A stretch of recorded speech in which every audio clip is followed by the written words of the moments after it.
Welcome to the Poisoner's Cabinet. I'm Sinead. And I'm Nick. And this is your weekly podcast exploring the lives of the great poisoners, macabre murders, and captivating crimes from across the centuries, and creating curious cocktails inspired by the tales that we tell. And it's episode 166. Yes, it is. 166. Hurrah. Hurrah.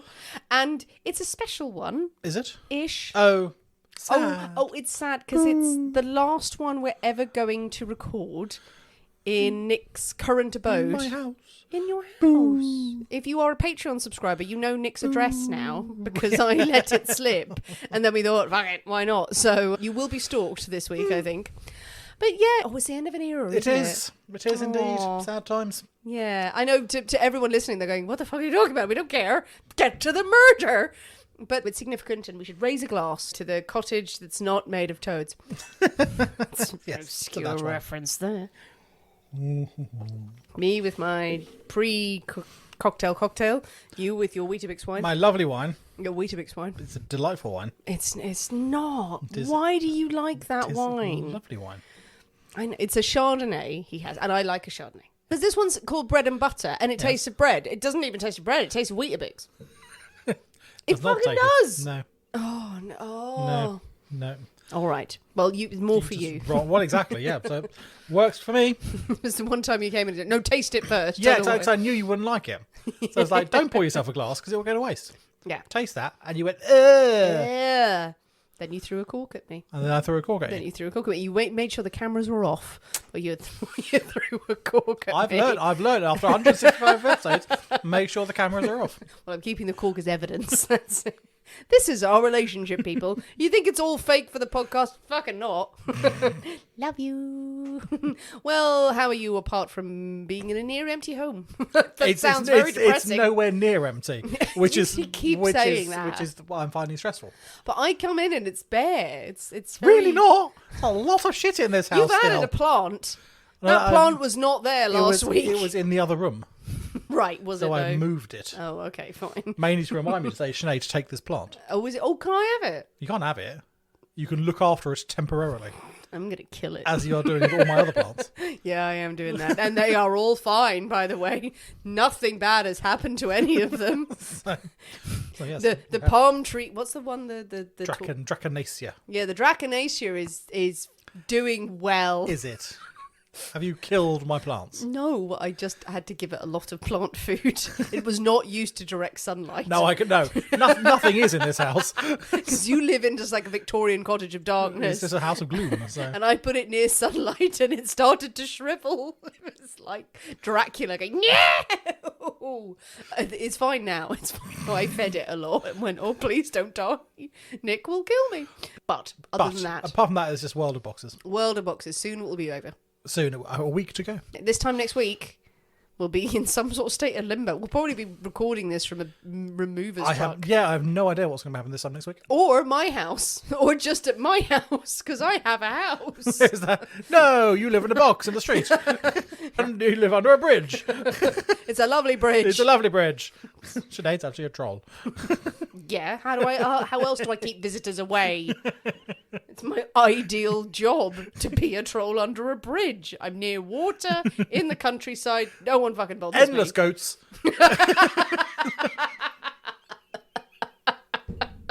Sinead's sorted. Why that tickled me so much. Do you like goats? Well, there we go. Well, any poisonings this week? No, just no. Possibly. None. No, been far too busy to maintain watch. No, I have been poisoned, but in a good way. You poisoned my plants. That's the thing that I'm really trying to get back at you for. Leaf by leaf.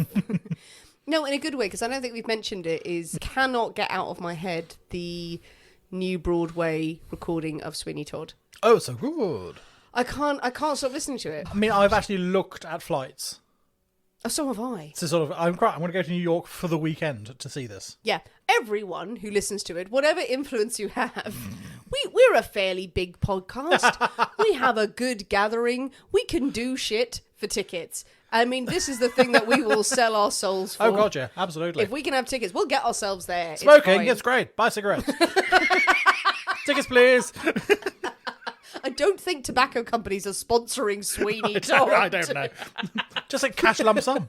Just that. Anyone, if you're all in New York, start some sort of campaign. I don't know why you would do this, but go with me here. That's going to work. Yeah, but just that is my brain now, Okay. is singing all those songs. That's good. So there we go. Hope you're with us on that one. Well, speaking of being poisoned by fantastic musicals and drinking Weetabix wine, I think it is time for us to thank our delicious Patreon subscribers. Yes, indeed. Who I'm sure don't put cats into pies. I'm quite sure they don't. Did he put cats into pies? He didn't put cats in. That's Oh, what no, Mrs. Miss Lovett Lovett Mrs. did. Oh, no, Lovett she did at the Put beginning. pussies didn't into she? pies. Pussies in the pies, yeah. See? Worst pies in London. I was reading the whole synopsis today when on a break at work. Had to break from the work that I do for myself and just read the synopsis of Sweeney Todd. Anyway, thank you very much. Way Angelique Stein. to Kate Watson. To Cake or Death. Cake or Death. Okay, God death. And sorry, anyone who has to follow that, but to the beautiful Vicky Pratter. Thank you very much. You're all bloody marvellous. Especially you, Nick. Cake God death. Do you have a flag? No flag, no country. No flag, no country. You can't have one. Cake, please. Well, we're out of cake. Cake, please. Wasn't expecting such a rush. Anyway, moving on. Before we just do this all for the rest of We the could, hour. we could. Thank you, delicious, sexy Patreon subscribers. We had fun on Patreon this week. We carried on Executioner's Tale of William Colcroft as well, who was very prolific, but maybe shit. was Maybe his job. just dreadful. Maybe just dreadful. But he killed a lot of people we know. Lucky him. Through the podcast, not people we know. Patreon's a wonderful place. If you want to know what the hell we're talking about, please come and join us on Patreon for about $5 a month. There is a higher tier, $15 a month, but you get extra content every single week, as well as video of us doing cocktails, doing the show, lots of extra outtakes and all sorts of fun things. You get to chat with us about books. It's a beautiful, beautiful place. So consider joining us if you can. Well, Nick, are you ready? To drink cocktails and talk about poison. Or we could drink poison and talk about cocktails. Yes. Should we go with the first one? Yeah, okay, let's do that. Yeah, let's go with the Let's first do one. Hooray, hooray, hooray. It is Nick's story this week, but we can't possibly have a story without a cocktail in hand. As you know, dear listeners, every week we choose a secret ingredient that is inspired by the tale that we tell, and it will flavour our cocktail of the week. Nick's story, so his pick. And this week's secret ingredient is... An automobile. a car. Car. Yes, a car. Well, it's surprising we haven't had a I car know. before. I'm impressed. Yes, and you said old-timey An car. old-timey car. So I picked a nice picture. You did? A very appropriate picture. It was a very fancy car. It was Yeah. a very old Ford, wasn't it? And that was the style, wasn't it? The style That of was the a good time. car. Oh, absolutely. They didn't go very fast or well, but they looked good. But they looked good. It's much like us. Yeah, pretty much. Yeah, pretty much. Excellent. So I mean, there must be a plethora of cocktails that are car inspired. So makes of car, like you must have Ferraris and Lamborghinis and Very possibly. Ford Focuses. Yes, absolutely. Yes, The Larder. the classic Focus cocktail. Yes, the Micra. And wheels and steering and All crankshafts. the components, Yeah, the clutch clutch, and the petrol. the pedals. The pe- So many, all the inny outy buttons. You think of a spacecraft now, Nick. Windscreen Inny outies wipers. There. Yeah, windscreen wipe. Maybe a windscreen wipe is a great cocktail. You never know. Is it? The Is it exhaust really? pipe. We could do this for a while. Yeah. Okay, Yeah, we could. well, Let's not. with all of this inspiration, what have you come up with? We're going to have. Okay. We're having a Ford. Oh, a Ford. Oh, we're having a Ford. Oh, a Ford. A Ford cocktail. Okay, so Ford definitely is in car, but not Ford is in a river. No, definitely as in car. Oh, okay, good. Yeah. That's cleared that up. Yeah, I'm glad. It does sort of feel like, a Ford. A Ford. Much like the car itself, you go, oh, it's just a Ford. Sensible, reliable, Well, exactly. boring. Boring, but around, but there, Okay. and quite appropriate. Okay, right. Well, you've set us up for I don't know what. I think it is high time for us to drive into the Poisoner's Cabinet kitchen and shake up a storm, so we'll see you in a minute. We'll see you in a bit.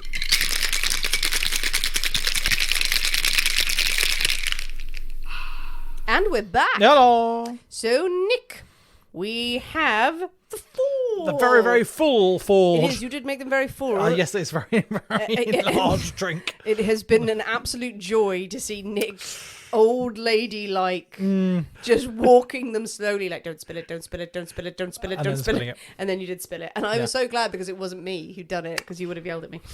But yeah, it's very pale. It's almost wine. Is it just wine? It's another glass of wine. Is it just more It's of a your biscuit lovely, wine? lovely wine.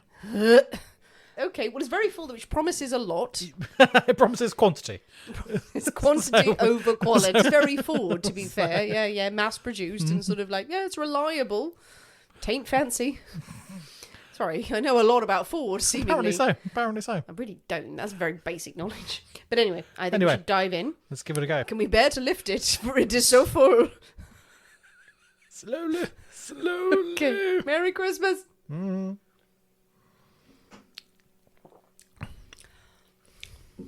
Ooh. Okay. You like that? Yeah, I'm assuming you don't. I don't know. There's something wrong. Yeah, there's something wrong. Oh, there's something... Sorry. I can't describe it. Oh, no, I don't object to that at all. Oh, it's mellowed. Sorry, the first sip... I'm quite offended by that. It's actually closer to now it tastes a bit like a martini, but when you first did it, it was like really strong on vermouth. Is vermouth in this? There's vermouth in there. Okay, right. There was a lot of it, I felt. Okay. At that moment. It's mellowed on the second sip to sort of a martini vibe. And a third sip now, because in for a penny, in for a pound. Well, quite. Yeah, that's sort of like a wet martini. Yeah. Is that what it is? And there's other stuff in there as well. And other stuff. Are there twigs in it? No. Oh, thank God. I didn't think there were twigs in it. I didn't think there were twigs in it, but yeah, there's a lot of vermouth in that. There is yes, compared to the dry martini that we would normally have, there's a high quantity of vermouth in there. But there's also two other things. Three other things. Well, martini plus two. Right. So okay. gin, vermouth, and two other things. Right, so there's gin. Yes. Right, okay, I knew that. Right. Yes, I mean, are these two other things cheats like bitters? One of them is. Okay, one of them isn't. One's a bitter. Yes. A specific kind of bitter? Give me. Yep, go on then. Orange? Yes. Acing this test. One more thing. Absinthe? Nope. Cocci Americano? No. Lillet? Nope. Any other variant of a... No. No. Vodka? No. Rum? No, we have had it before. I'd be surprised if you get it. It's quite a small quantity, and it's not something we often have in a cocktail. It's not something that's commonly appears. Tears? Yes. Yep. Okay. I don't know. I feel like my face is now closing up. I'm just going numb because that's quite strong suddenly. I don't know. Why are you taking your phone out? No, I'm not. I've got to remind myself make sure there is only two things. I'm sure there is. And I'll just remind myself, yes. No, I'm quite right. This other thing that I lied about. No, there's no other things. Okay, what is it? Benedictine. Oh, is it Benedictine? That's twiggy. That's kind of twiggy. It's twiggy. Yeah, but you say twigs and you mean chartreuse. I mean the family of chartreuse. The family of twigs. That's what I mean. I don't mind Benedictine, but it's right on the cusp. That's why I gagged. I was like, So, Benedictine. Benedictine, okay. Yeah. So, it's a wet martini with some orange bitters and some Benedictine. It's a Ford cocktail. And I don't object to that. You like it? I like it. I don't know if I do. That's really thrown me. No, it's growing on me. That one really is. Like a martini. But you like a much drier martini. I do. Yeah, I it's your really thing. do like a dry martini. I actually don't mind a vodka martini. Yeah. Either. And this is the very opposite of that. It's wet. Yeah. Yeah, it's like that band. But do you feel it in your fingers? I feel it in my toes. Excellent. And in my teeth. It's not undrinkable. I mean, that's glorious praise, that, isn't it? I mean, you didn't invent this, did you? No, I didn't invent it. No, exactly. So I'm not blaming you, Nick. I'm just disappointed, that's all. Just disappointed me that I picked such a disgusting, awful drink. I had such high hopes for you, but I've disappointed you, haven't I? No, I've disappointed you. I don't know. Yeah, it's not my kind of martini. Yeah. I think it's for me, it's got too much vermouth in it. The Benedictine, I can taste it. It's just adding to the overall wetness, which sounds very strange to describe a cocktail if you're not a martini person. Trust us, we've not lost our minds. Sinead has lost her mind. We've not just been drinking gravel for years. The cocktail is too wet for her. The drinks are too The wet. drinks are too wet. The sand is too dry. The light is too dark. So, yeah, that's confusing. But you really like it. I like it. Yeah, no, What I'm do you very like happy about with that. it? I don't know. Because I'm generally, you prefer a dry martini. I prefer something slightly less dry. And I like a twig. I'm a big fan of like a twig? anything twiggy, so that works for me. Well, you know what? It's there. It's very full. And it's not my episode. And it might be over here in a minute. Oh, God. I'm worried for you because you just said this is a long episode. Yeah. This and that much wine may have been a mistake. I'm going to love this no matter what. So with the Fords firmly in Nick's hand, I'm sort of trailing behind him, holding it, going, oh, okay, I guess we're going to this party. Is it time for a story? It certainly is. Yay! Hurrah. And we're going to start off. I've got a question for you. Okay. Good. Good. So, iconic power couples in history. Ooh. Who are you thinking? Oh, God. The power couple. They get stuff done, and they're in there. They're in the media. They're known about. They're famous. So Jackie O and Jackie O. Aristotle. We said it at the same time. Jackie O and Aristotle. Onassis. Oh, this is Jackie O and Aristotle. Aristotle. You didn't let me finish. You cut me off. Aristotle. Yeah, Aristotle Onassis. Her husband. That's how she became Jackie O. Yes, but I was thinking more Jackie O and JFK. Okay, her surname wasn't Jackie O when she was I know. Kennedy. She's Jackie O with Aristotle Onassis. Anyway, I need another one. Oh, God, awful. But Donald Trump and Ivana Trump. You've Yeah. got... the thing that came into my head was Prince Edward and Wallace Simpson. Oh, yeah, absolutely. Sonny and Cher. Sonny and You not go with that? Jay-Z and Beyonce? Jay-Z and Beyonce. You've just looked up pop culture references. I did. Didn't I you? did. You did some Googling. There, didn't you? Cleopatra and Mark Antony. Oh, yeah. Go with that one. Let's go with that Jack one. and Rose. No, God, power couple. No, she let that fucker die. There was room on the bit of Wills wood. and Kate. No, not a power couple. No, born into privilege. Sorry. Yeah. Anyway, so Bonnie and Clyde. So if we look back to the 1930s. No, fuck off. No, sorry. You ruined my moment. You've stolen my thunder. Is it Bonnie and Clyde? We are looking at Bonnie and Clyde. Oh, that's brilliant. There we go. Oh, yay. I'm so happy. I'm so happy that I also guessed. We guessed a lot of couples in that. Guess a lot of couples got a couple. At the time, predominantly known by their surnames of Barrow and Parker. But now, as you say, famously known, Bonnie and Clyde. Beautiful. If we'd carried on the couples thing, I was one step away from saying Kermit the Frog and Miss Piggy. I mean, I would have accepted it. I would have taken that answer. Can you name a bigger power couple? I'm sorry. So we got Bonnie Parker and Clyde Barrow, famous for their love, their dedication to each other through prison breaks and robberies and murders and all sorts of shenanigans.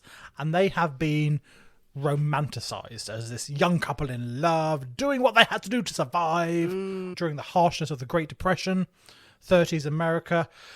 But what is the real story? What is the real history I'd love to know. behind the... Well, good. I'm glad you do, because we're going to find out. Oh, good. Because you said, no, I don't want to know that, then we're screwed. No, bored. Let's talk about Kermit. Let's talk about Kermit and Miss Piggy. Much more exciting. They're next week. And the bloody murders they left in their wake. Absolutely. The trail of destruction that they left. So we're going to... on a Netflix documentary. Just a talking head. Do I sit here? Okay. in shadow, in complete blackout. What's that? Just the nose. I think I can guess who that is. Oh, God. I know it's a long episode, but that's amazing. Right, okay. Anyway. No more jokes from now on. No more jokes. It's all serious now. Serious. We're going to start ladies first. Bonnie Elizabeth Parker. Okay, was born on the 1st of October 1910 to Emma and Charles Parker in Rowena, Texas. Now, she's the middle of 3 children, and when Bonnie is 4 years old, her father passes away after an accident at work. Oh. Now, this leads her mother, Emma, moving the entire family to Cement City Oh, in West Dallas. well, that doesn't sound promising. It doesn't sound jolly at all. Is that its actual name? His name is Cement City. It's actually a bit of a shanty town that has popped up to support the cement, a lot of cement works and factories right. in the area. And this sort of grand place, Cement City. It's like a collection of hovels, Well, really. but work. Absolutely. Industrious. The industrious accommodation is cheap, and it is near to her own parents, who live round by Dallas. The perfect place for them to go. Now, there is a school there, and Bonnie is described as bright, and she has interests in poetry and literature. And poetry is one thing that she'll come back to throughout her life, because she is quite well known for crafting her poems. She used to perform in school pageants and talent shows, singing popular Broadway songs and country tunes. And she told all her friends, all her school friends, that she was going to become famous. She was going to have her name up in lights. She had no doubt about it. Nice. And it was in her second year of high school that the 15-year-old Bonnie met her soon-to-be husband, the 17-year-old Roy Thornton. Oh, okay. She married. Roy Thornton. That's none of the names that we know. I know, indeed. Yes, she was married. So the two begin this whirlwind romance, and they are married within a year. They drop out of school. They marry on the 25th of September, 1926, which is 6 days before Bonnie's 16th birthday. Ew. So she's 15, he's 17. Almost 16, she's 15, he's 17. They marry, and in honour of their wedding, Bonnie gets both their names tattooed on her leg. Does Yeah, she? yeah, absolutely. It's sort of like Roy and Bonnie forever. That's great energy. Yeah, Love absolutely. That, love that. She go on her right thigh. On her right thumb. Yeah, Nice. absolutely. Her favourite thigh. Her favourite thigh. Does one have a favourite thigh? Obviously you do, yeah. Well, I must compare. You need to start making decisions in your Yeah, life, absolutely. Apparently so. I'm missing out. Now, the marriage, not particularly successful. Nick. Surely not. Yeah, Young what love? a surprise. Yeah. So it instantly becomes strained. Roy is constantly away, supposedly trying to find work somewhere, but really he has started already numerous affairs with other young women around the area. Then? Well, as you say, young love. It is all encompassing at the time. A few months is like, oh, that was stupid. But I mean, it lasts about 3 years. Mm-hmm. They manage to keep together for about 3 years before they do finally separate in January of 1929. Now, they are never actually divorced. They remain legally married, but they never saw each other again. After their separation in January, they never clapped eyes on each other. And Bonnie moves back to Dallas, lives with her mother again, and works as a waitress while she's trying to find something new. Now, soon after this return to Dallas, she meets Clyde Barrow. So now moving on to Clyde. So Clyde Chestnut Barrow, middle name Chestnut. Was it though? Apparently so. Chestnut. Who does that? I'm going to name you for a nut. Clyde Barrow's parents. Yes, clearly. Would seem. They were looking around the room. Yeah. Just... I mean, he's born 24th of March 1909 to Henry and Kumi Barrow in Tellico in Texas. Now, he is the fifth of 7 kids. Ooh. So, big old family. And they are living on the family farm in Tellico until a drought in the early 20s causes, well, the farm fails. There's no money coming in through the farm. Henry Barrow, the father, is forced to move his family to the growing city of Dallas to find work, most likely in one of the big old factories that's popping up all over the place. Mm-hmm. Now, in the first few months, the entire family live underneath a wagon. They take shelter under a wagon. Why? What? Before they are able to afford a tent to live in. Whose wagon was it? Well, I don't know. Presumably their own wagon. And I'm assuming some sort of open-topped wagon. Or some sort of cart. Right, a cart. Or some sort of cart carrying all their possessions and everything. They are forced to take shelter underneath the wagon until they can afford to buy a tent. That's awful. I know. I mean, that is the height of poverty in the Great Depression. That's pretty bleak. And also, sell the wagon, get a tent. Get a tent. Get a tent. Tents aren't expensive. Well, apparently they were at the time. For 9 of them, it's a hard life, really. Oof. Now, growing up, Clyde does attend school, and he has ambitions of being a musician, and he learns to play the guitar and the saxophone. So quite a talented musician. But he hits 16, and he is forced now, you've got to leave school, you've got to help support Yeah. the family. You need to get out of the factory, earn some money. Pretty much as soon as he leaves school, Clyde is introduced into a life of crime by his older brother, Buck. Buck Barrow. Buck is Barrow. there is his actual name is Marvin. Marvin Barrow. He becomes known as Buck. Well, I don't know think if we can there's trust the parents with the naming because Yeah. it's like Marvin and Chestnut over here. So- Going, okay, I'm calling myself Buck. Yeah, exactly. You just take your chances with whatever you got. I don't know whether Buck was a middle name or he just thought, fucking Marvin, I'm going Buck. Buck Barrow Buck sounds Barrow. like a comic book hero. Yeah, so he's Buck Barrett, but Or a he's stripper. he's already found himself in a bit of a life of crime, and he's now introducing his younger brother Clyde to a similar environment. As it generally does, it starts off with petty theft, stealing the odd bits and pieces. That then leads to stealing cars. Everyone loves stealing cars, and then that leads quickly into armed robbery. Quickly As it does. I'm going to steal this purse. Now I'm going to steal this car. Now I'm going to fucking shoot up everything. Pretty much, it's a slippery slope. It's a slippery slope that Clyde has gone straight down. You know what we need? Guns. Guns. Everyone needs guns. Everyone has guns. In Texas, everyone has guns. So Clyde's first run-in with the law is at age 17 when he's arrested for failing to return a rental car on time. Arrested? Yeah, I know, he's arrested. But mainly he's arrested because he flees. Because he runs. So because he's got this car that now he shouldn't have. He should have driven. He should. Well, he got out of the car and then ran away. They were like, "We can catch you." No, he did drive the car away from the police. The police gave chase. The police caught him. So I didn't pay for the fuel allowance. No shit. And he is arrested. Oh, But it was his first thing, so I was like, "Don't do it again. don't do it again. Don't do it again. Off you go." Not long after, both Clyde and Buck are arrested for being in possession of stolen turkeys. The bastards. Absolute. Zero. Worst crime. I'm not sure if this was around Christmas or Thanksgiving, potentially, when there was a rush on turkeys. So obviously, peak turkey time. That's why were the turkeys alive? What I do not know. I just have a picture in my head of them being caught in some sort of hiding out in a shed or somewhere, and they open the door and With they 50 turn live around, turkeys. and then the turkeys are really sharp, going, just looking at them. You've stolen these turkeys away from their loved ones. Presumably, they were trying to sell the turkeys. I'm thinking, yes. Well, I don't know what else they were planning to do. Who with can them. say, free, go free turkeys? Go free. They were actually part of the Turkey Alliance. They were. Run free, waddle free. Turkeys are weird. Also, I'm gonna say it. They're just. Have you ever seen a turkey, like a real live turkey? I have.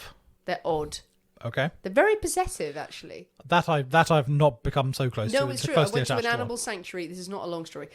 I went to an animal sanctuary, and the turkeys get very jealous because they sort of form bonds with their keepers and stuff. And if they were petting other animals, and the turkeys would just rush people and rush the other animals. No, I'm the best thing, and like you're hideous. And also your lunch.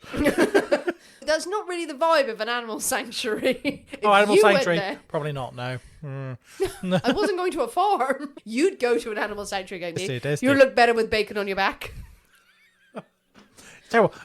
Aside, when Aside to the aside. aside to the aside, I mean, I went with my sister a few years ago now to the local farm. There's a farm near where they live, and where they got married, and it's all very lovely. And they do lambing every year. You can go and Pet the lambs. watch lambs and things like that. But it is it's beautiful. It's lovely, and lambs and they're leaping around all over the place. But it is a farm. Yeah. You're going, that is lunch. That is absolutely going to be on the menu next week. Yeah. So we're going, oh, the little lamb is so cute. Oh, I'll call you Daisy. Oh. Don't name it, Nick. And then, oh, I'm going to eat you. You would be the kind of fucker who would name it, and you're like, I'm going to call you Daisy when you're on my plate.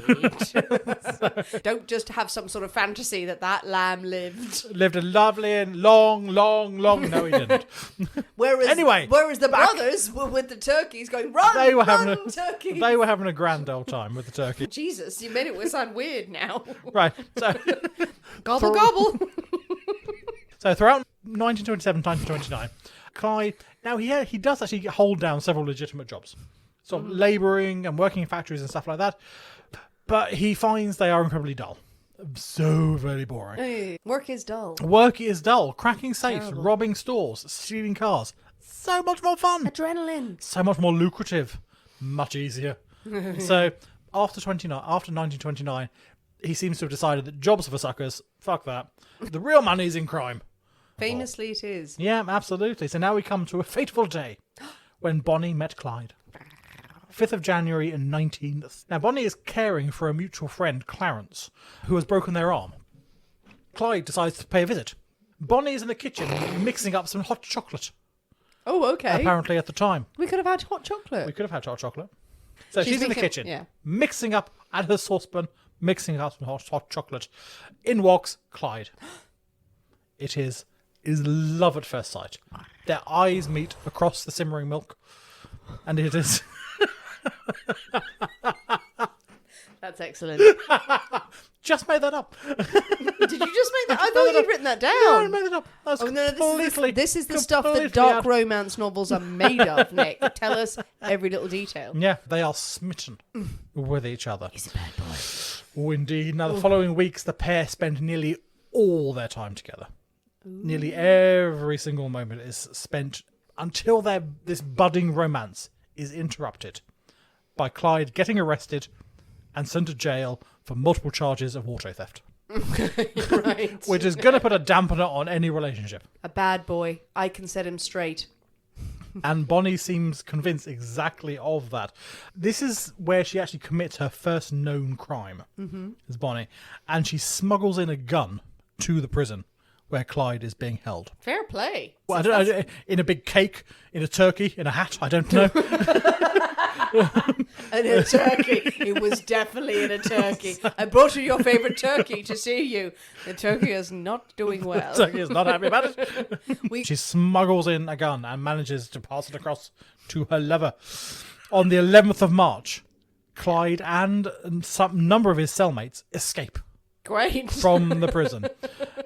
That's great. Like, that's a shit prison. Yeah, wow, he's got a gun. He's threatening people. He's going to kill them if they don't get them out.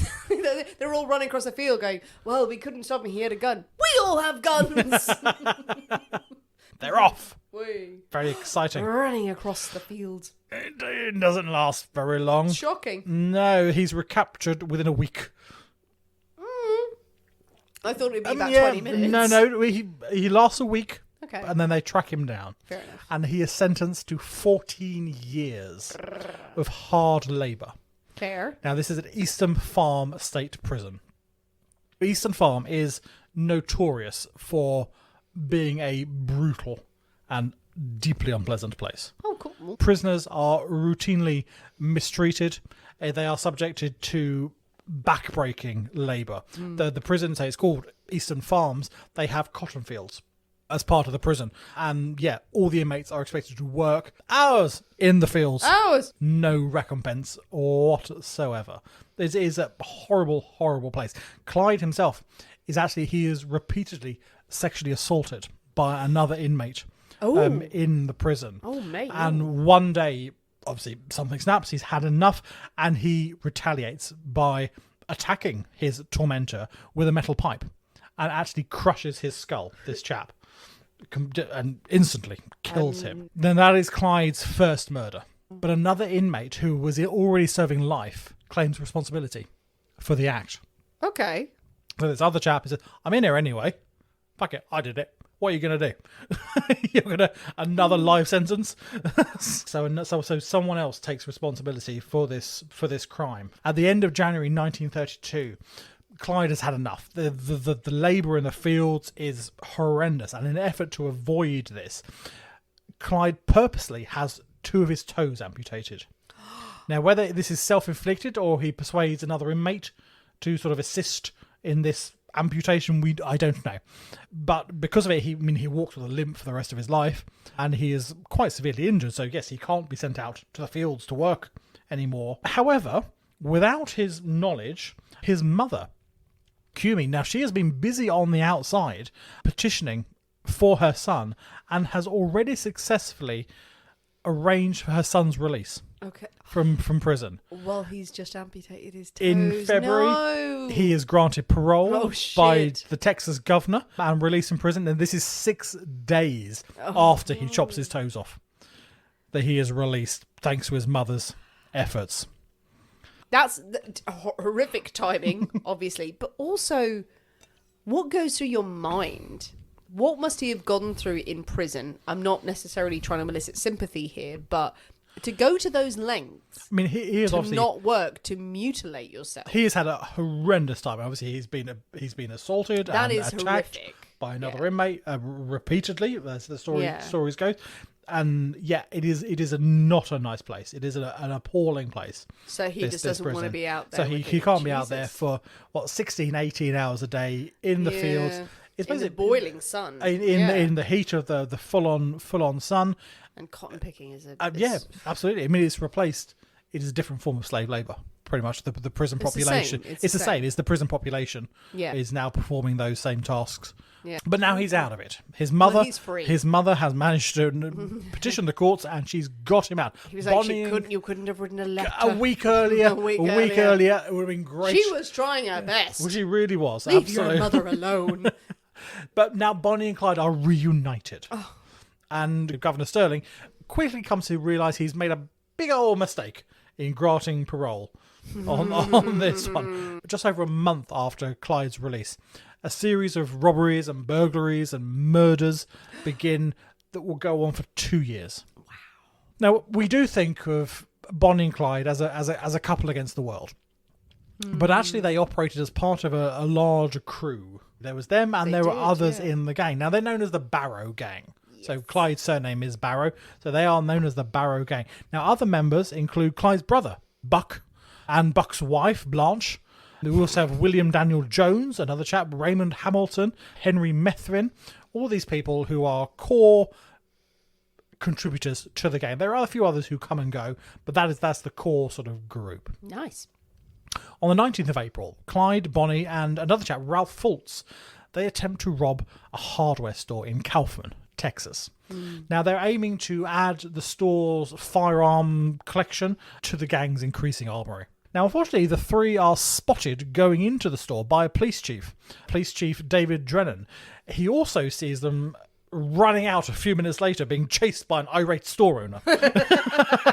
So the theft has not gone overly well. They pile into a stolen car and head west, but the police chief, he is in hot pursuit. He knows they've attempted to rob this place. They only get a few miles before the stolen car gets stuck in the mud. No good. What are we going to do? What are we going to do? How can we continue the escape? Oh my God. There are some mules. There are some donkeys. We get on the donkeys. So off they go. 2 mules between the three of them. Bonnie and Clyde on a mule. Ralph on the back on another mule. Off they go. They're heading off. Donkeys, I'm just going to say it, not famously speedy. Not famously speedy. They can go a pace. But still apparently they're outrunning the annoyed. police.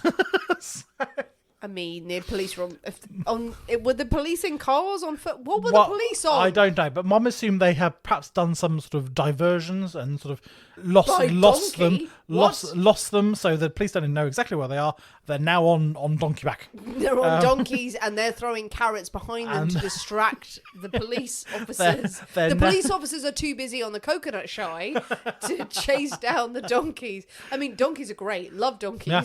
Save the donkeys, in various European countries. I cannot stress that enough. But also, they're not the most dynamic. Yeah, but they're now heading north towards Kemp on some donkeys. So they're on the donkeys. A few miles pass, and they find another car. There's another car on the side of the road. Right, they kill the fantastic. donkeys. Get rid of the fucking donkeys. Get in the car. They're like, oh, thank the good Lord. These have been useless. All they did was follow the North Star to the newborn Lord. So they get back in the car and they head back to Kaufman. Now, once again, on their way back, the car gets stuck in the fucking mud again. What the fuck are they doing? They've obviously gone the same way back again. Why can't they drive? Stuck in the same mud. No donkeys left. What are they going to do? There are no more donkeys. Use the fucking roads. The three take off on foot. By this time, the police have sort of caught up to them. I'm just angry at them now. I'm annoyed so for everyone in that group. They are on foot. They are firing at the police. Yeah. They are shooting off at the police who are trying to get them. The shootout ends 25 miles. They leg it It doesn't. while firing at the police. That is a marathon. It is. It's a long old way. That is a good... If you're not running solidly, that is a good 6 or 7 hours by foot. You do not have enough bullets. This is what the story says. Someone missed a decimal point. Posted 2.5 miles. 2.5 miles. 2.5 miles away. No one ran a marathon with the police. So they are running far away, shooting as they go. Ralph Fultz, he gets shot. He gets hit. He goes down. They had the time. police catch up with him. They get Bonnie. She is unharmed, but they get her. Clyde manages an escape. The pair of them, Ralph and Bonnie, they give false names. When they were interviewed by the police, Jack Sherman and Betty Thornton. Okay. They give. They are both arrested for mule theft, auto theft, and burglary. Mule theft comes first. That's the important one. Absolutely. Auto theft, burglary. Mule abuse. So the pair are held for 2 months before their trial. And it's then that this is the time where Bonnie writes two of her most well-known poems. Okay. The Trail's End and Suicide Sal. Ah. Two of the poems that she writes. At the trial, Bonnie is released. There is no charge. They find her not guilty. Okay. Ralph is sentenced to 5 years in jail.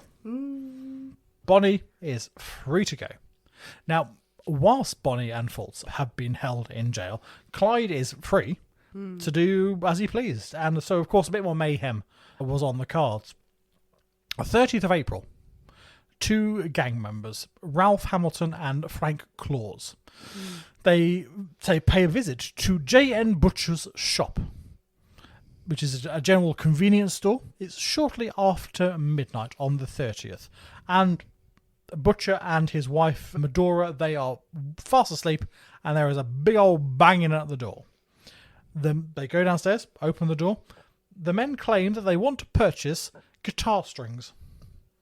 Emergency midnight guitar playing is very, very important. There is a sesh going on. There is a sesh going on. In pub, and we require guitar strings. We require some guitars. Butcher allows them in to make this purchase. Yeah. And Raymond, he pays with a $10 bill. Okay. Now, this forces Butcher to open the safe to get the change out. The second the safe is opened, a gun is pointed at his back. He feels a gun on his back. But what the robbers don't know is that Butcher keeps his pistol inside the safe. Oh. And he makes for his pistol. He pulls out the gun, but before he can shoot, the robbers fire. The bullet goes straight through his heart, killing him instantly. Butcher is out. Now, the other two, they take what they can and they leg it from the store. They get into the waiting getaway vehicle, which is driven by Clyde. Now, Clyde had volunteered to be the getaway driver on this case because he knows Butcher's son. He knew the shop. He knew the man. So if he was there, he would instantly be recognised by the man. The group escape. Medora later identifies Clyde as the shooter. How she saw him, we're not quite sure, because in theory he was meant to be in the car, waiting in the car for the two guys to come. But no, she says no, he is the one who shot my husband. Yeah. So we're not quite sure how that Maybe actually that might be works. Potentially. Or she's seen him out of the window, he's involved. Now, the gang seem to keep a bit of a low profile after the murder of Butcher. They continue to rob and thieve, but no one seems to get hurt, really. It's just threats of violence rather than actual violence. Until, of course, 5th of August, 1932, Clyde, Raymond Hamilton and Ross Dyer, they're drinking moonshine at a country dance. It's a lovely time in Stringtown, Oklahoma. Stringtown. Stringtown. That's not a good name for a town. I imagine they make string. A lot of string going on there. Or a lot of G-strings. Yes. Now, the three men, they've been having a jolly time, they're having a few drinks, all good. Sheriff Maxwell and a Deputy Eugene Moore come into the dance and they approach the three men. Now, the three men are there going, what do these fuckers want? They're all in uniform, big shiny gold stars. Not good. Without a word, Clyde, Hamilton, open fire. Oh, Jesus. Out come the guns. They start blasting away. Deputy Moore killed outright. Okay, so Killed not a good idea. there and then. They severely wound Sheriff Maxwell, who does eventually survive, thankfully. But the men flee the chaos, and then they escape. I could probably have another drink. Is it time for Do you want another a drink? Let's have a drink. Let's have a drink. Da-da-da. Marvellous. So back to the Barrow Gang. The Barrow Gang. Christmas Day 1932. Bonnie and Clyde, they've taken a trip back to Dallas to visit with family. While they're there, they catch up with one of Clyde's old school friends, William Daniel Jones. Now, William Jones himself has a bit of a fondness for car theft. They get on very, very well. William and Clyde are out walking of the evening when William spots a car with keys in the ignition. They're just out on the street. Foolish. He opens the door. He attempts to start the car, but it fails. It's the middle of December. Fucking cold out. It's causing an issue with the ignition. Clyde goes over to help. If we're going to do this, we need to do this quickly. We need to get rid of this. While the two men are there trying to get the car started, Doyle Johnson. Now, he's happily at home in there, taking a nap. I mean, it's his Christmas Day. He's just full of turkey. He's full of turkey, absolutely. That he's been supplied by a strange man. He's there taking a nap on his chair until his family starts screaming. Oh. Someone is trying to steal the car. Johnson goes out and he grabs hold of Clyde and he shouts back at his family to call the police. Clyde tells him, "Let go or I will kill you." Now, Johnson ignores this warning and he continues to try and grapple Clyde. Doyle Johnson is shot in the neck.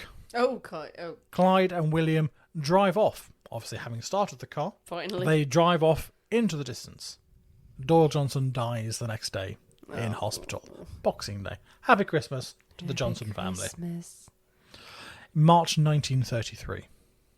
The gang head out to meet up with Clyde's brother, Buck, who he has now just got out of jail. He's just been paroled. So, hey, celebrations. Celebrations are to be had. Woohoo. Buck, his wife Blanche, Clyde, Bonnie, and William, they all hole up in a sort of a temporary hideout in Joplin, in Missouri. Nice. Now, the gang, they're not exactly keeping a low profile in the neighbourhood. They have music blaring from dawn till midnight. They are 24 hours a day, music going on. Was that on the Vitrola or was that just them playing? Oh, no, I think it's on the radio or some such. Oh, Or they're just playing music. They're getting pretty drunk. Yeah. Clyde and Buck are often coming for crates of beer, prohibition, but they manage to find some beer from somewhere. They're having a grand old time. Endless supplies of snacks coming in. They Snacks, lovely. Yeah, absolutely. Beer and snacks and music and games and. Here's your pallet of cheese, Yeah, gentlemen. They're having a lovely time. The volume is terrible. But none of the neighbours dare approach the house. No one knows exactly who's in there. They don't know it's the Barrow Gang. But obviously they're not the sort of people you want to mess with. You don't want to go and knock on the door going, "Can you keep it down, please?" It's not going to end well. But one neighbour, however, he is getting really annoyed and really pissed off with this cacophony coming from this house. And he calls the police. Now, the police, they think this gang are bootleggers. Okay. They don't know it's the Barrow Gang. Yeah, They think they're rowdy. they're rowdy. They're stupid. They're bootleggers. Right, we can take them down. We can stop this booze coming in, and they plan a raid on the house. 13th of April, a 5-man squad approaches the house. Oh. Now, as soon as the group realise the police are literally at the door, Clyde and Joe's open fire. They have no hesitancy in just firing away. They kill Detective Harry McGinnis outright. Jesus. He goes down in the first blast. They fatally wound a Constable Harriman. Bonnie opens fire with a Browning rifle as the group run to try and escape. Now, this causes highway patrol Sergeant Kaler. He runs and ducks behind an oak tree on the property. Splinters go flying as bullets whack into this tree, and his face gets completely lacerated and cut to pieces by these flying splinters. Once the officers are sort of subdued and they're taking cover, Bonnie jumps into the car. The rest of the gang grab Blanche, Buck's wife, from the street. She has chased her pet dog, Snowball, out into the street to try and rescue Snowball. So everyone else is blasting away. Blanche is out there trying to get the dog. 100%. I'm behind her. Absolutely. Save the goddamn dog. So fuck everyone else. So the rest of the guys, so Buck and Clyde, they get Blanche, they get Snowball into the car, and off they go. Little dog. Now the group don't escape entirely unharmed from this. The police fire around about 14 rounds or so. William Jones, he is hit in the side once. Buck is grazed by a ricocheting bullet. Clyde is hit, but the bullet is deflected by a coat button. Okay, that's handy. There's very, very precise shooting. Like it. Yeah, like absolutely. So no, I don't think it's precise shooting. It's just dumb luck. It's just dumb, absolute dumb luck. Jesus. Dumb luck. Yeah, he is saved by his coat button. Nice. Now, the surprise appearance of the police mean that they have lost everything. They have not had a chance to pack up any of their kit, their belongings. All been left behind. All their weapons, all their ammunition, Buck's parole papers are all there. Bonnie's poems, which is how Bonnie's poems make into circulation. And also several rolls of undeveloped film, pictures, which is how all the pictures of Bonnie, you say famous pictures of Bonnie posing by the car, pointing the gun at him. Absolutely, yes. they are all. That's how it was. That's how those pictures are discovered from these undeveloped rolls.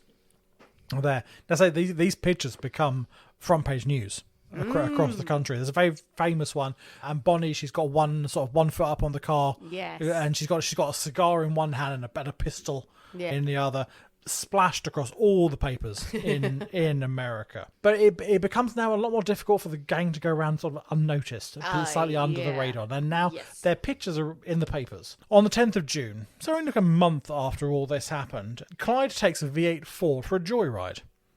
What? A Ford V8 motor. Okay. Yeah, that's a nice car. Oh, I'll have that. Yay! So off they go. He's got Bonnie and William Jones along for the ride. Nice. Now, Clyde apparently has a definite fondness for Fords. On this, he writes a letter to Henry Ford in 1934. Sure. Saying, "Whilst I still have breath in my lungs, I will tell you what a dandy car you make. I have drove Fords exclusively when I can get away with one. For sustained speed and freedom from trouble, the Ford has got every other skinned, and even if my business hasn't been strictly legal, it don't hurt anything to tell you what a fine car you've got in the V8. What? That's amazing. Yeah. Also, free advertising. Free advertising. Like, that's fantastic. Yeah. So, dear but also, your energy could be best spent elsewhere, I feel. He's just penned a little note, his appreciation for a fine car. It may not be strictly legal, but I like them. Not at all. I also like killed a bunch of people on the way here, but you know what? I think your cars are lovely. I think your cars are great. So he's driving as fast as he can, having a jolly old time. He doesn't notice the detour sign that flashes past him. Okay. He crashes through a wooden barricade and flips the car onto its side, almost ending up in the Salt Fork River. Now, a family from a nearby farm, they see this terrible thing happen, and they rush out to help.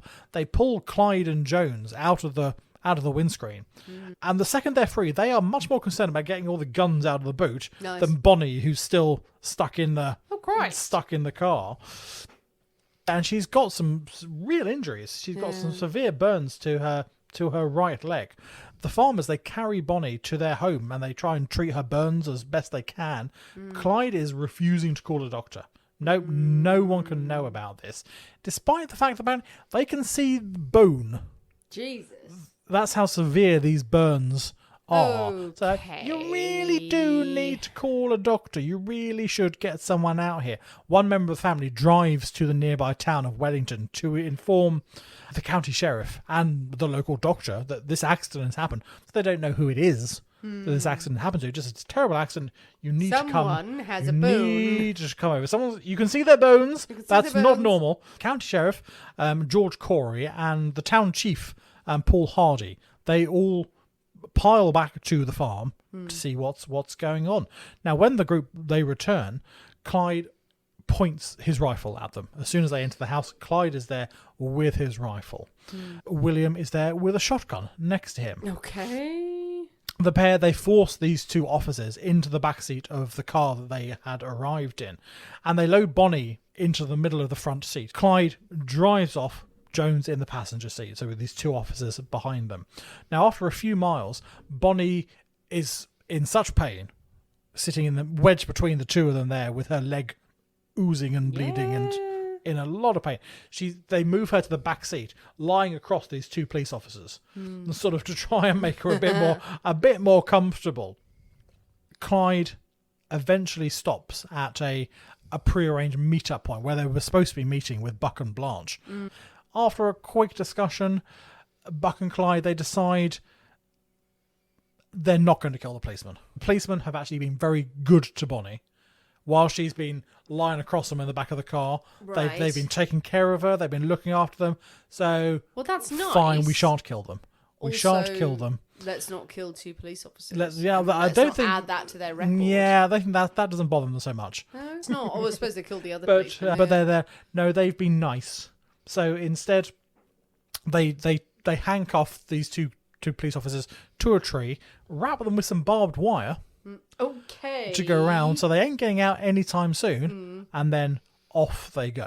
Quite a good tactic, I suppose. Don't want them to try and wriggle free. Yeah, absolutely. Now they have another lucky escape in July, when the gang check into the Red Crown Tourist Court, so a delightful motel just south of Play City in Missouri. Blanche, she pays for 2 cabins for 3 people to stay, but the owner, a chap called Neil Hauser, spots 5 people getting out of the car. So, no, you've paid for 3 people. There's 5 people. No. It's just a quiet orgy. Absolutely not. He also noticed that the guests taped newspaper up at the windows of the cabin. Never a good sign. Yeah, that's not good. That's not ideal. So he informs the local captain, Captain Baxter, of the Highway Patrol. Now, Baxter keeps an eye on these cabins. That's a bit weird. He spots Clyde and William heading into town for medical supplies.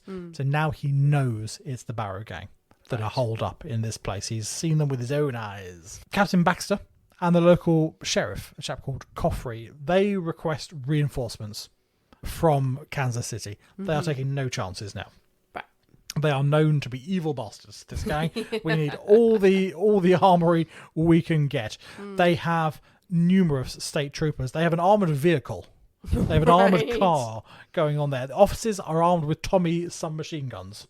Tommy guns, absolutely. So, and they advance behind this armoured car for cover. Well, so they are taking you can't blame them. Yeah, absolutely. They are taking no chances. These are people who are just not bothered at all about who they kill. They are shoot first, ask questions after shooting some more. Maybe-ish. So, as soon as the gang see this lumbering armoured vehicle approach, they open fire. No questions asked. Start firing. Bullets are pinging off all over the place. There's a hail of bullets from both sides, but someone in the gang gets off a lucky shot. A shot that short circuits the armoured car's horn. Oh, okay. And sets the car horn off. Oh, nice. Now this is the unknown signal for all the officers to cease fire. If the horn of the armoured vehicle goes off, that's very convenient. You will stop firing. That's magic. It's magic. That's weird. They are terrifyingly lucky. This is the signal to stop firing. Right. You will stop firing, and you will sort of pull back from this. So they hear this. They hear this siren, this horn, go off, and they do exactly that. But we're winning. Why should we stop now? But okay, the horn's gone off, so fine. In this confusion, the gang are able to escape. Let's just creep out the back on tiptoes. They do it. Now Blanche, she has been nearly blinded by fine glass so she is being guided out. Buck has been really badly injured. A bullet has shattered part of his skull. Part of his brain is exposed. At this point, he's still alive and able to move around, not well, and be dragged. Yes. But yeah, exactly. Now the gang, they get to a car and they flee, and they find an abandoned amusement park. Fantastic. Guarded by an old man. Fantastic place for a gang to hide out. 100%. With a big dog. Dexfield Park, near Dexter in Iowa. Dexfield Park. Now, Buck is still alive, but it does not look good. You can see his brains This is not it's never encouraging. good. Clyde and William, they dig a grave near the campsite, thinking he's got hours left, if anything. On the 24th of July, local police and around 100 spectators gather. They know the Barrow gang are at this amusement park. They all want to see the capture of these people. Now, the police go in and they start shooting.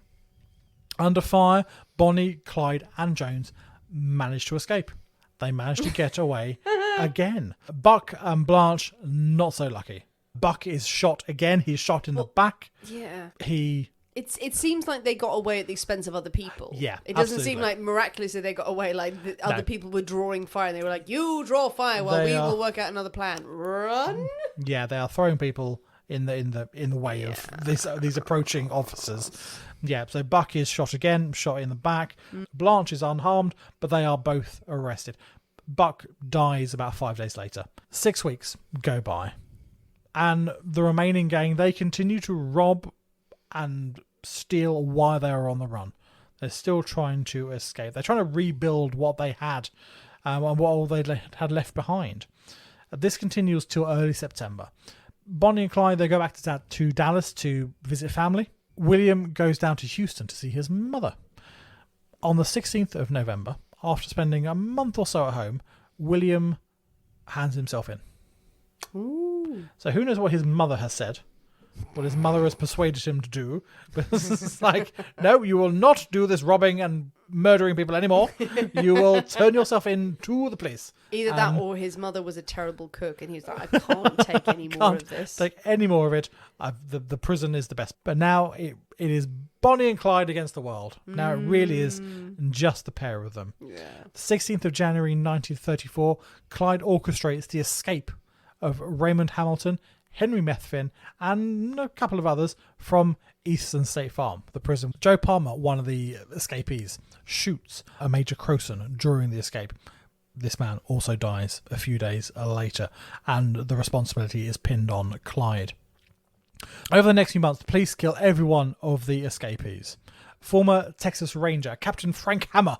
Frank Hammer, he is assigned to the task of tracking down Bonnie and Clyde. Hammer time. Hammer time. No. He is going to deal with this problem once and for all. Now the papers carry the story that Frank he's out to kill Bonnie and Clyde. None of this arrest capture nonsense anymore. Dead.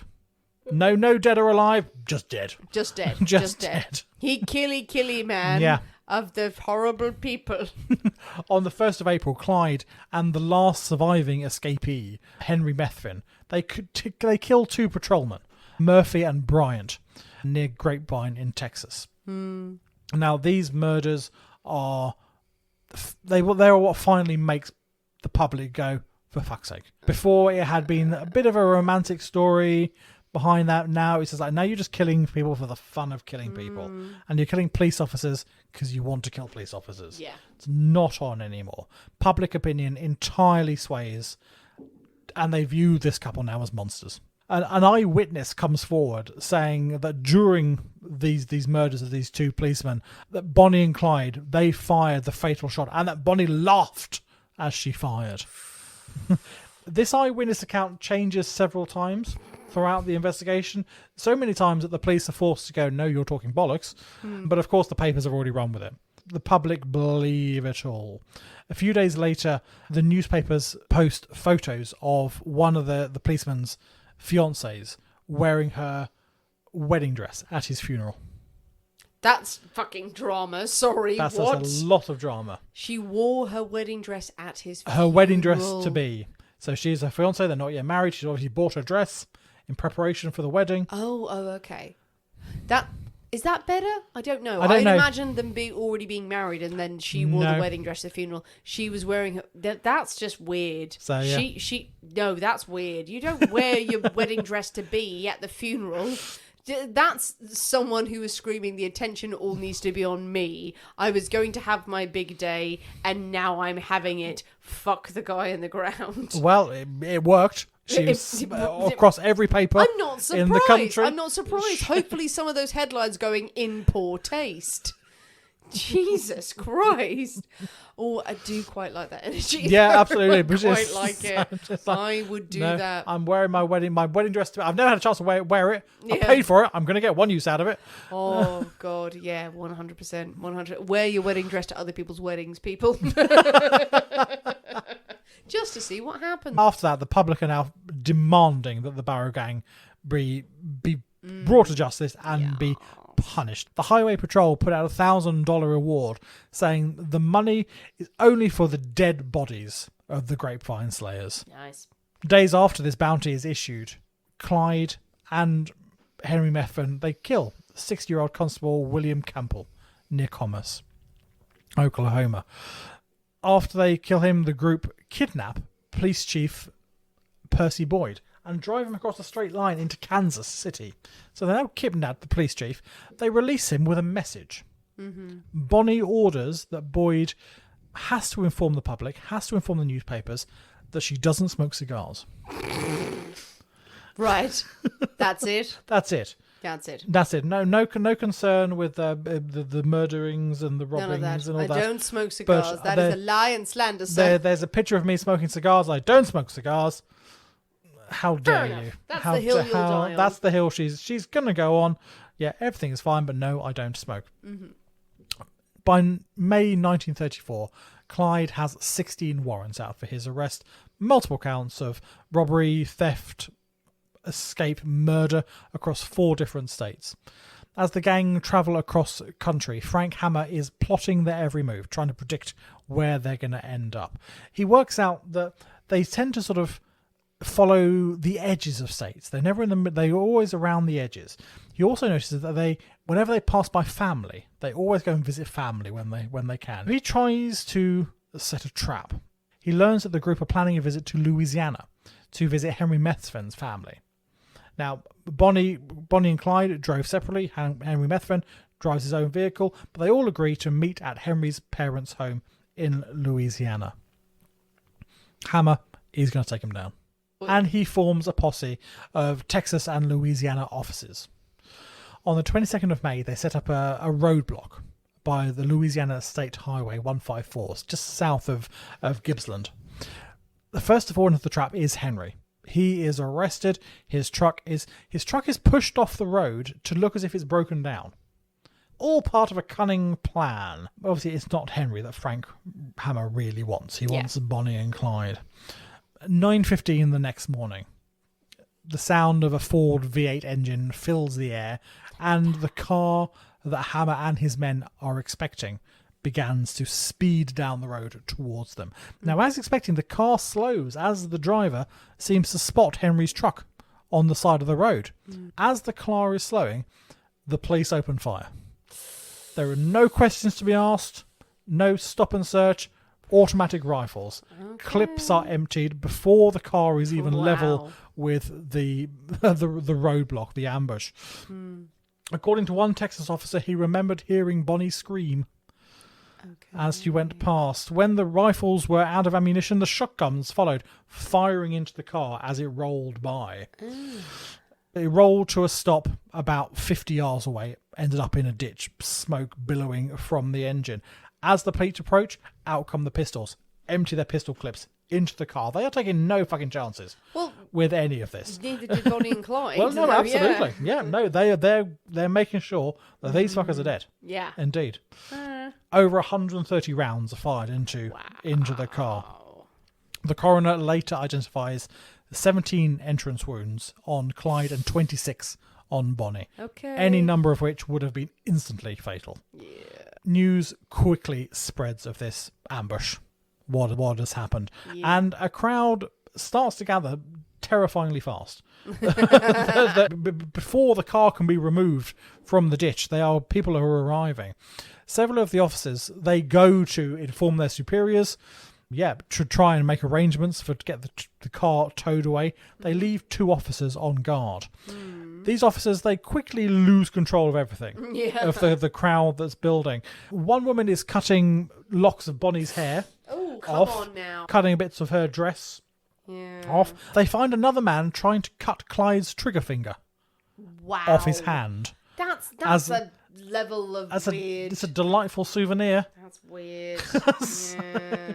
The car is towed with the bodies still inside to the nearby town of Arcadia. The usual population of Arcadia is around 2,000. By that evening, it's over 12,000.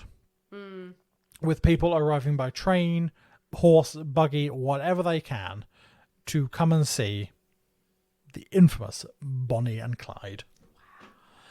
And that is the story of Bonnie and Clyde.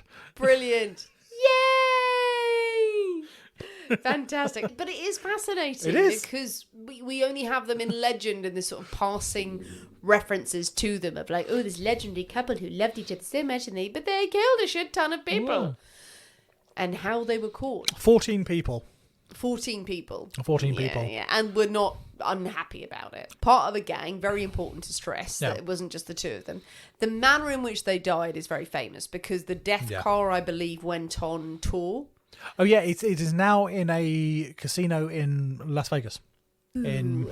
I'd be interested. Well, Vegas. I mean, that sounds very macabre to say, like, oh my God, I haven't seen this. The car where people died is a bit weird. And because it used to, yes, absolutely, it used to be in all the. But it used to go on all the side shows circuses and shows. Yeah. So you could pay $1 to go and sit in the death car. Yeah, absolutely. And the way they died is so violent and absolutely being riddled with bullets. It's sort of, I don't know, some people think it's the inspiration for Godfather and the way that Sonny, if you've not seen it, he dies in it.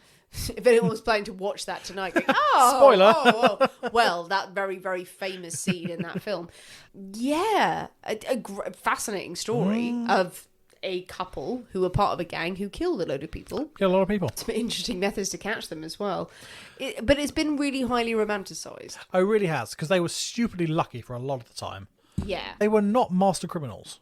No. They were quite stupid in many of the things they did, and incredibly lucky in a lot of how they got away with a lot of stuff. Yeah. It was just dumb luck, really. But they just stretched out over a long, long time. Do you think it's romanticised because the longevity of their career coupled with the fact that they were a couple? I think, yeah, absolutely. I think it is. It's going out in that sort of blaze of glory type thing, isn't it? It's sort of, it's got that. I don't think they were choosing to do that. No. But I think they probably would have done, though. If I think they're the sort of people that they would rather die. They'd rather die together than live apart, sort of thing. Is that true? And we can't possibly answer it. We can't possibly answer that. But everyone sort of takes away. They would rather die together. They were joined at the hip, and they were this crime wielding duo. I want to say crime fighting there, weirdly. Not crime fighting, but crime causing. They committed all of these crimes together. They were posed in the photos. They wrote poems and everything, so it's very romantic. They would rather die together than go out alone. Is that even true? Is it just a victim? It's just circumstance. We don't know. Is it just they were a couple in a gang? They didn't seem to make it their whole being. Oh, no, indeed. No, absolutely. I mean, what's interesting is, Bonnie obviously had never committed any crime before she met Clyde, so obviously he heavily influenced what she did. And it was also said that she never removed her wedding ring from Roy right at the beginning. That until her death, she's always wore her wedding ring, which was also a bit peculiar as well. Yeah. So they are portrayed as this utterly devoted couple, but I'm not sure how true that. Well, I think is. The film Bonnie and Clyde has obviously affected that in the 70s. Not seen it. Have you not seen it? No, I've seen. To be honest, I've seen bits of it. I can't remember huge swathes of it, but there's very famous scenes in it. Warren Beatty and Faye Dunaway. Gorgeous, gorgeous couple. There's a whole kind of, when they are shot out in the blaze of glory, it's like they have this kind of eye contact and everything. Like, we're going to die together. That it's sort of thing. It's a very Thelma Lee sort of thing going on there. And it's more like, no, you just drove into a fucking fight. You didn't have you're going to see a mate's parents. You go and visit a mate, and then suddenly you're shot to pieces. Yeah, so let's not over romanticize it. Yeah, but it's a fascinating story. It's one that you know the name, but you don't really know what's behind it. And potentially should have made this 2 episodes, but maybe because there was a lot more in there that I saw, a lot more that I cut out. So. Well worth telling, and we're very glad that you did. Well, what do you think, people? What do you think of the story of Bonnie and Clyde? There were more people involved than Bonnie and Clyde, but what about the legend of this couple, this crime-wielding couple?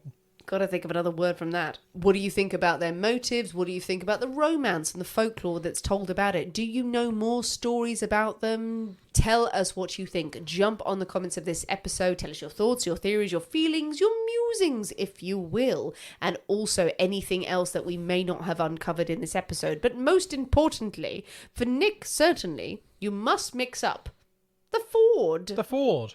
Which actually made me very drunk. Yes, because it's just a martini, mate. Yeah. I've only had one. And halfway through that, I felt myself going, oh, I'm drunk. So yeah. So deceptively potent. Yes. I didn't mind it in the end. You survived. You finished it. I managed to finish it. Well done. But yes, it does make you feel a bit drunk. Yes. Because it's a martini, essentially. So hopefully that made sense. It's an interesting, divisive one. So if you're a martini fan, mix one up if you have the ingredients, or order it at the next bar that you are at, if they can manage it. And tell us what you think. Also send us pictures of whatever cocktails you are enjoying this weekend or wherever you are in your life, and recommendations for more cocktail bars that we could visit. If you haven't already, please join us on Patreon, and please leave us a review on Apple iTunes if you love the show, because it really, really helps us grow our audience. Thanks for listening, guys. We have been the people inside the Poisoner's Cabinet. We will see you next week. And remember, your loved ones are trying to kill you. Bye.